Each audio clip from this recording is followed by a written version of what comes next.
Di video kali ini, kita akan membahas tentang panduan asuhan keperawatan PAK sesuai SDKI, SLKI, dan SIKI. Sembari menonton video ini, jangan lupa klik subscribe dan tekan tombol lonceng agar Anda orang pertama mendapatkan pemberitahuan tentang video terbaru dari Nursing Fire. Selamat menyaksikan. Berjumpa lagi dengan Nursing Fire. Di video kali ini, kita akan membahas sesuatu tema yaitu Panduan Asuhan Keperawatan atau disingkat dengan PAK. Panduan Asuhan Keperawatan atau PAK merupakan suatu ketentuan bagi suatu institusi atau instansi dalam menerapkan standar nasional asuhan keperawatan, di mana proses keperawatan atau asuhan keperawatan standar nasionalnya adalah SDKI, SLKI, dan SIKI. Di video-video sebelumnya, kita sudah mengupas tuntas tentang SDKI, SLKI, dan SIKI, dan sekarang kita akan membahas tentang bagaimana menerapkannya di institusi kesehatan masing-masing. Ikuti terus pembahasan ini dari awal sampai akhir, agar kita menerima informasi yang lengkap dan semoga bermanfaat. Selamat menyaksikan. Baik, kita mulai dari Panduan Asuhan Keperawatan atau PAK yang pertama, yaitu skizofrenia. Pengertian dari skizofrenia, panduan asuhan keperawatan skizofrenia adalah asuhan keperawatan pada pasien dengan skizofrenia. Langkah pertama yaitu asesmen atau pengkajian keperawatan.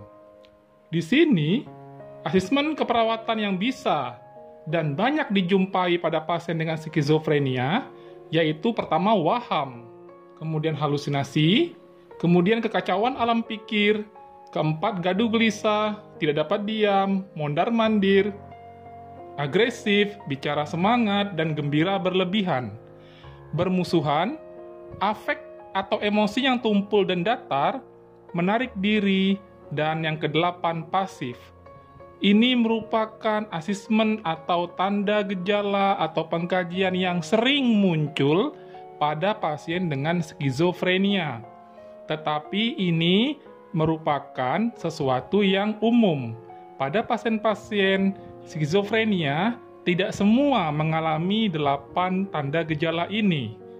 Artinya, respon pasien berbeda-beda terhadap penyakitnya. Jadi, tetap dibutuhkan clinical judgment dari seorang perawat dalam melakukan asesmen keperawatan. Video tentang clinical judgment Anda temukan pada video yang lainnya. Setelah kita melihat asesmen keperawatannya, dalam panduan ASKEP, kita langsung masuk ke dalam diagnosa keperawatan atau SDKI. Dalam panduan asuhan keperawatan skizofrenia, diagnosis keperawatan yang bisa atau umumnya ditemukan pada pasien skizofrenia di sini ada 13. Tetapi balik lagi, dalam menentukannya harus berdasarkan clinical judgment. PAK hanya menyusun secara umum saja untuk mempermudahkan perawat dalam menyusun asuhan keperawatan. Diagnosis keperawatannya yang pertama yaitu harga diri rendah kronis atau kodenya D.0086. Kedua, harga diri rendah situasional. Kemudian yang ketiga, waham. Keempat, defisit perawatan diri. Yang kelima, risiko bunuh diri. Yang keenam, risiko perilaku kekerasan. Yang ketujuh, perilaku kekerasan. Yang kedelapan, gangguan persepsi sensori. Yang kesembilan, gangguan citra tubuh. Yang ke-10 yaitu penurunan coping keluarga. Ke-11, gangguan interaksi sosial. Ke-12, isolasi sosial. Ke-13, sindrom pasca trauma. Ada 13 masalah keperawatan yang umumnya terjadi pada pasien dengan skizofrenia. Namun, panduan asuhan keperawatan ini tidak menggantikan clinical judgment dari seorang perawat, di mana perawat tetap harus melihat kembali kepada buku SDKI, SLKI, SIKI, dan mencari mana diagnosa yang tepat sesuai dengan keadaan pasien kita. Karena respon tiap-tiap pasien berbeda meskipun penyakitnya sama. Seperti itu. Kemudian untuk standar luaran keperawatan Indonesia SLKI, untuk luarannya, diagnosa harga diri rendah kronis ini luarannya yaitu harga diri. Ada beberapa indikatornya. Kemudian langsung ke diagnosa kedua, harga diri rendah situasional, luarannya yaitu ketahanan personal. Untuk diagnosis waham, maka luarannya yaitu status orientasi. Seperti produktivitas meningkat, verbalisasi waham menurun, perilaku waham menurun, khawatir menurun, curiga menurun, sikap bermusuhan menurun. Kemudian, untuk diagnosa DPD atau defisit perawatan diri, luarannya yaitu perawatan diri dengan beberapa indikator. Untuk diagnosis risiko bunuh diri, luaran atau outcome-nya yaitu kontrol diri. Kontrol diri ini terdiri dari beberapa indikator, verbalisasi ancaman kepada orang lain menurun, dan seterusnya. Kemudian, untuk diagnosis risiko perilaku kekerasan atau RPK, luarannya yaitu kontrol diri sama dengan sebelumnya, dan untuk diagnosis PK seperti itu juga. Luarannya adalah kontrol diri. Untuk diagnosis gangguan persepsi sensori berhubungan dengan etiologi dibuktikan dengan tanda gejala misalnya. Maka di sini kita lihat kebanyakan sebelum ini kita menegakkan diagnosis keperawatan halusinasi. Sementara di buku SDKI tidak ada diagnosis keperawatan halusinasi. Maka ketika kita memakai SDKI, SLKI, dan SIKI dalam menyusun panduan, kita harus sesuai dengan standar nasional, yaitu gangguan persepsi sensori. Apa outcome atau tujuan perawatan kita agar terjadi pada pasien proses yang lebih baik, yaitu persepsi sensori. Apa itu indikatornya? Verbalisasi mendengar bisikan menurun. Artinya, pasien melaporkan bahwa suara-suara bisikannya sudah banyak menurun. Kedua, verbalisasi melihat bayangan menurun. Artinya pada pasien-pasien halusinasi penglihatan, dia melaporkan kepada kita bahwa halusinasinya menurun. Kemudian verbalisasi merasakan sesuatu melalui indera penciuman, halusinasi penciuman, kemudian halusinasi pengecapan, dan perabaan. Semuanya pasien mengatakan bahwa menurun frekuensi halusinasinya. Itu tujuan kita melakukan intervensi keperawatan nantinya. Kemudian distorsi sensori menurun, perilaku halusinasi menurun, menarik diri menurun, dan seterusnya. Kemudian diagnosa berikutnya itu gangguan citra tubuh, luarannya adalah citra tubuh. Diagnosa penurunan coping keluarga, luarannya adalah status coping keluarga. Diagnosis gangguan interaksi sosial, luarannya adalah interaksi sosial. Diagnosis isolasi sosial, luarannya adalah keterlibatan sosial. Diagnosis sindrom pasca trauma, luarannya adalah ketahanan personal. Dan sekarang kita bahas apa intervensi perawat dalam mengatasi masalah atau diagnosis keperawatan. Sebagai contoh, diagnosis keperawatan dengan pernyataan masalah keperawatannya adalah harga diri rendah kronis. Intervensi kita adalah manajemen perilaku. Ingat, menurut SIKI, setiap judul daripada intervensi memuat observasi, terapeutik, edukasi, dan kolaborasi. Untuk manajemen perilaku, contoh, observasi yaitu mengidentifikasi harapan untuk mengendalikan perilaku. Terapeutiknya, diskusikan tanggung jawab terhadap perilaku, jadwalkan kegiatan terstruktur, dan seterusnya. Edukasi, dan seterusnya. Kemudian intervensi kedua yaitu promosi harga diri. Ada observasi, terapeutik, edukasi. Kemudian ketiga, promosi coping. Nah, untuk diagnosis berikutnya, HDR atau harga diri rendah situasional. Intervensinya yaitu manajemen perilaku, promosi harga diri, dan promosi coping. Itu intervensi kita untuk mengatasi diagnosis keperawatan tersebut. Nah, diagnosis waham berhubungan dengan etiologi dibuktikan dengan tanda dan gejala dari waham itu. Intervensi yang perawat dapat lakukan yang pertama yaitu manajemen waham. Observasinya kita memonitor waham yang isinya membahayakan diri sendiri, orang lain, dan lingkungan, monitor efek terapeutik dan efek samping obat. Jadi, ketika ketemu pasien waham, kita harus melakukan observasi. Kemudian kita monitor efek terapeutik, efek samping obat, atau terapi adverse effect, efek samping daripada obat-obatan. Kedua, terapeutiknya kita bina hubungan saling percaya, menunjukkan sikap tidak menghakimi secara konsisten, hindari berdebat tentang keyakinan yang keliru, dan nyatakan keraguan sesuai fakta. Jadi kita tidak boleh berdebat tentang keyakinan klien yang keliru. Kemudian yang kelima, hindari memperkuat gagasan waham. Kita tidak boleh memperkuat gagasan dari waham klien kita. Dan kita sediakan lingkungan aman dan nyaman agar tingkat wahamnya menurun, dan berikan aktivitas rekreasi dan pengalihan sesuai kebutuhan. Kemudian, jika misalnya pasien mengalami gaduh gelisah karena wahamnya, lakukan intervensi pengontrolan perilaku waham, bisa limit setting, pembatasan wilayah, pengekangan fisik atau fiksasi atau fiksir, atau seklusi. Misalnya pasien ditempatkan dalam kamar, tidak boleh keluar karena masih gaduh gelisah. Apa yang kita edukasi? Kita anjurkan mengungkapkan dan memvalidasi waham uji realita dengan orang yang dipercaya, pemberi asuhan, caregiver, atau keluarga. Menganjurkan melakukan rutinitas harian seperti menyusun jadwal kegiatan harian. Kita latih pasien dengan manajemen stres, kemudian jelaskan tentang waham yang dialami klien, serta penyakitnya, misalnya delirium, schizofren, atau depresi. Kita boleh menjelaskan tentang penyakit klien, schizofren, delirium, depresi. Kita jelaskan juga cara mengatasinya, agar klien ketika pulang ke rumah bisa mengatasi sendiri secara mandiri dan keluarga memahami untuk merawatnya. Dan obat yang diberikan, jelaskan jenis obat itu, manfaat obat itu, dosisnya, dan kontraindikasinya.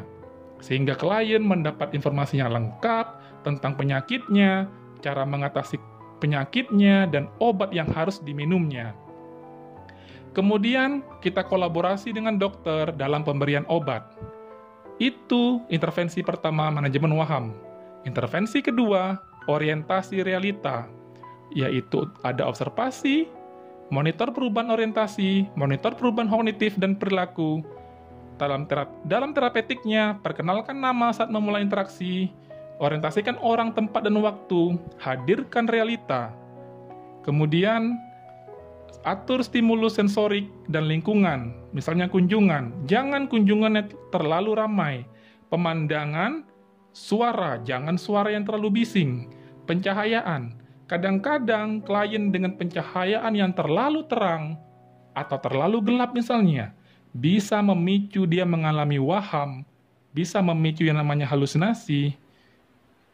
Kemudian, gunakan simbol dalam mengorientasikan lingkungan, misalnya tanda, gambar, warna. Kemudian libatkan dalam terapi kelompok orientasi. Nah, untuk diagnosis defisit perawatan diri, atau kita singkat DPD, berhubungan dengan etiologi, dibuktikan dengan tanda gejala, bisa dilihat di buku SDKI. Apa intervensi kita? Yaitu 1, dukungan perawatan diri. Ada observasi, ada terapeutik, ada edukasi. Nah, sekarang intervensi kedua, dukungan perawatan diri BAB dan BAK. Ada observasi, terapeutik, edukasi. Dukungan perawatan diri berpakaian. Kemudian dukungan perawatan diri makan atau minum.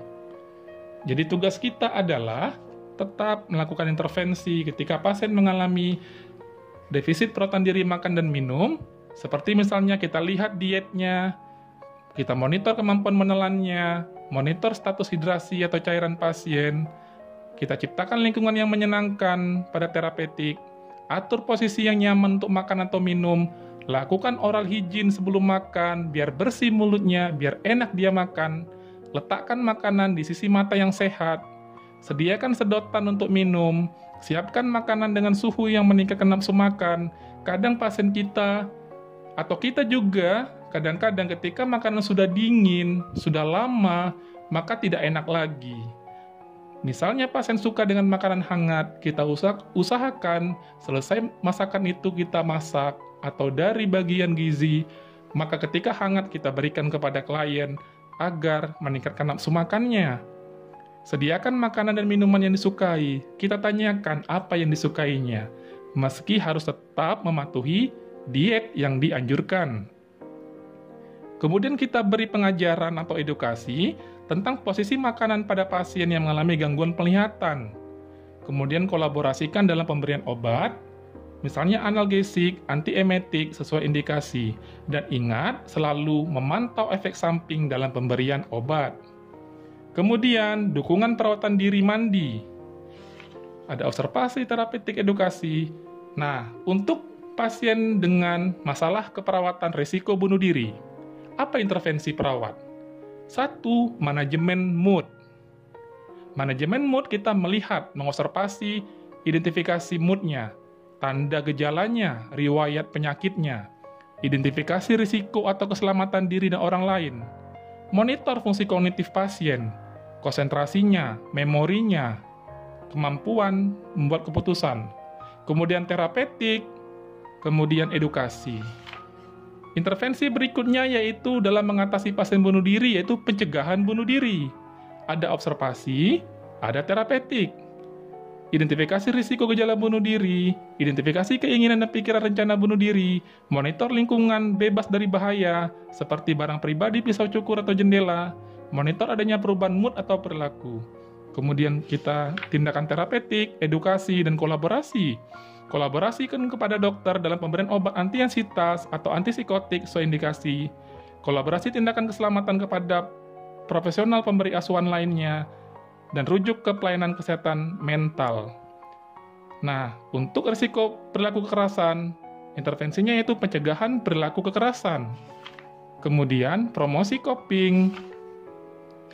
Selanjutnya, untuk diagnosa perilaku kekerasan, maka intervensi perawat yaitu manajemen keselamatan lingkungan, observasi, terapeutik, edukasi, kemudian manajemen pengendalian marah, ada observasi, terapeutik, edukasi, kemudian manajemen perilaku.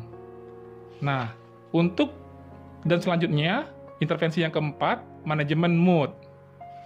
Nah, untuk diagnosis gangguan persepsi sensori, yaitu manajemen halusinasi, minimalisasi rangsangan, pengekangan kimiawi. Ada 3 intervensi perawat dalam mengatasi gangguan persepsi sensori. Gangguan citra tubuh, promosi citra tubuh, promosi coping, kemudian diagnosis penurunan coping keluarga, dukungan coping keluarga, promosi coping, dan seterusnya. Nah, ini beberapa dari intervensi dengan diagnosis yang berbeda. Sindrom pasca trauma, intervensi kita yaitu dukungan proses berduka, reduksi ansitas. 2 intervensi utama pada diagnosis tersebut. Maka, skizofrenia paranoid, hebrevenik, dan sebagainya, keadaan umum yang sering terjadi pada pasien dimasukkan dalam PAK ini, panduan asuhan keperawatan dengan diagnosis keperawatan yang sering muncul pada pasien, namun tidak menghilangkan clinical judgment dari seorang perawat dalam memilih diagnosis keperawatan sesuai respon klien. Kemudian, diagnosis medis yang kedua itu skizoafektif. Kita lihat di sini ada 11 diagnosis keperawatan, hampir mirip dengan skizofrenia, namun ada tambahan keputusasaan, masalah keperawatannya, dan ansitas.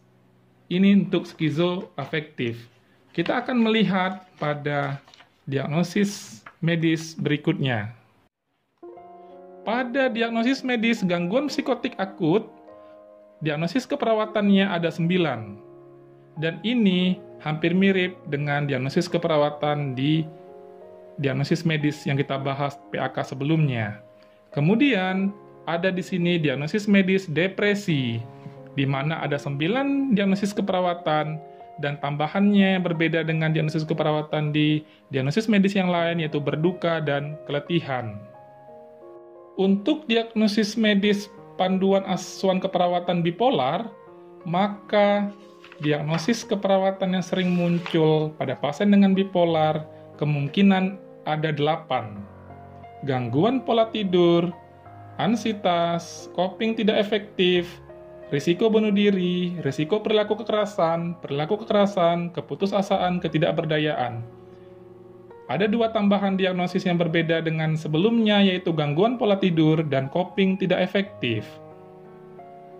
Demikian pembahasan kita tentang panduan asuhan keperawatan yang diambil sebagai contoh dari keperawatan jiwa, dan kita akan membahas dari keperawatan yang lain. Tetap dukung channel ini, dan sampai jumpa. Salam Nursing Fire. Jangan lupa subscribe dan tekan tombol lonceng ya guys.